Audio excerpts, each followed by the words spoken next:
नमस्कार मित्रांनो, PTCR relay म्हणजेच positive temperature coefficient resistor relay.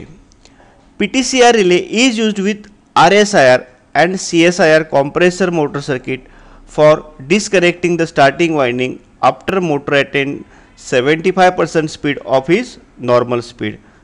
म्हणजेच RSIR resistance start induction run व CSIR म्हणजे कॅपॅसिटर स्टार्ट इंडक्शन रन ह्या ज्या कॉम्प्रेसर ड्राईव्ह मोटर्स आहेत, तर यामध्ये एकूण RPMच्या 75% एवढे RPM कॉम्प्रेसर ड्राईव्ह मोटरनं अचीव केल्यानंतर स्टार्टिंग वाइंडिंग सर्किटमधनं बाजूला काढण्यासाठी PTCR रिलेचा वापर केला जातो. त्यानंतर PTCR relay works on positive temperature coefficient resistor means that resistance increases with increasing temperature. म्हणजे हा जो PTCR रिले आहे हा ज्यावेळी तापमानात वाढ होते त्यावेळी त्यामध्ये असणारी जी सेमीकंडक्टर डिस्क आहे तिचा रेजिस्टन्स वाढतो.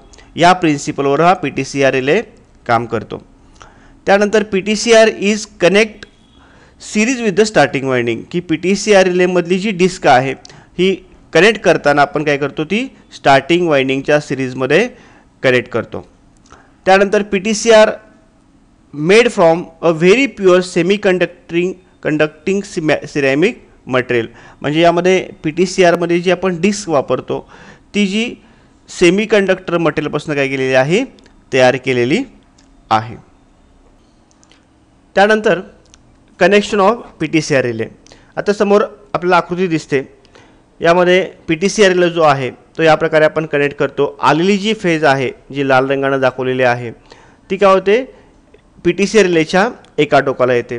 आणि जर आपण रिलेच्या आतली जर कन्स्ट्रक्शन बघितली तर त्या ठिकाणी ती जी फेज आहे ती त्या रिलेमधील असणारी जी सिरॅमिक डिस्क आहे तिच्या काय होते, पहिल्या टोकाला येते.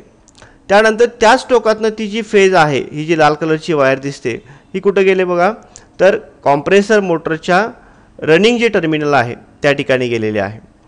त्यानंतर सिरॅमिक डिस्कच्या दुसऱ्या टोकातनं जी फेज घेतलेली आहे ती कुठे दिलेली आहे, स्टार्टिंग वाइंडिंगला दिलेली आहे.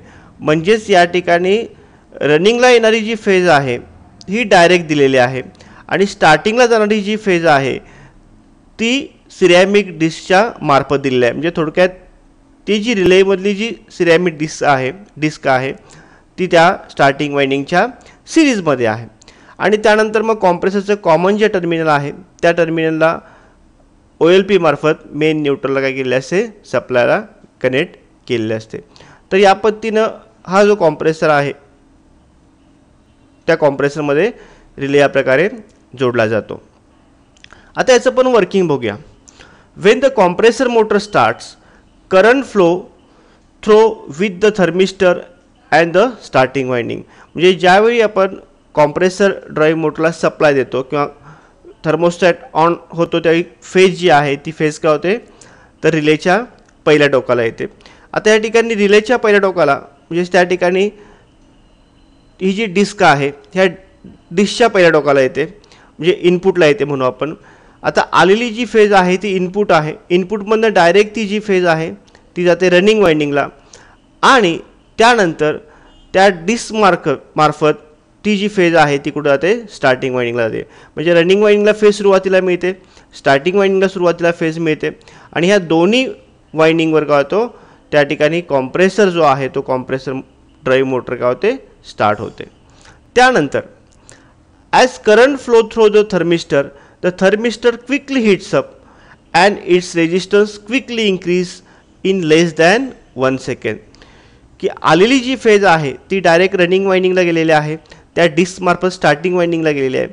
ज्यावेळी ती जी फेज आहे ती डिस्कमार्फत स्टार्टिंग वाइंडिंगला जाते त्यावेळी त्या डिस्कचा जो सुरुवातीचा रेजिस्टन्स असतो तो साधारणतः 20 ते 22 ओहम इतका असतो.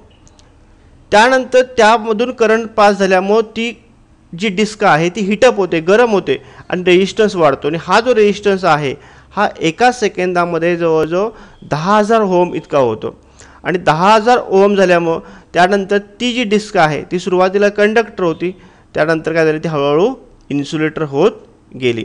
आणि इन्सुलेटर झाल्यामुळं disconnect the starting winding supply, की त्या ठिकाणी ती डिस्क आहे ती इन्सुलेटिंग झाल्यामुळे तिने काय केलं, स्टार्टिंगची जी जाणारी जी फेज आहे ती फेज काय केली, डिस्कनेक्ट केली आणि मोटरला फक्त रनिंगला फेज मिळाली आणि रनिंगवर मोटर तुमची काय असणार आहे, कंटिन्यूस चालू असणार आहे आणि स्टार्टिंग वाइंडिंग जे आहे ते स्टार्टिंग वाइंडिंग सर्किटमधनं बाजूला काढलं जाणार आहे. थँक्यू.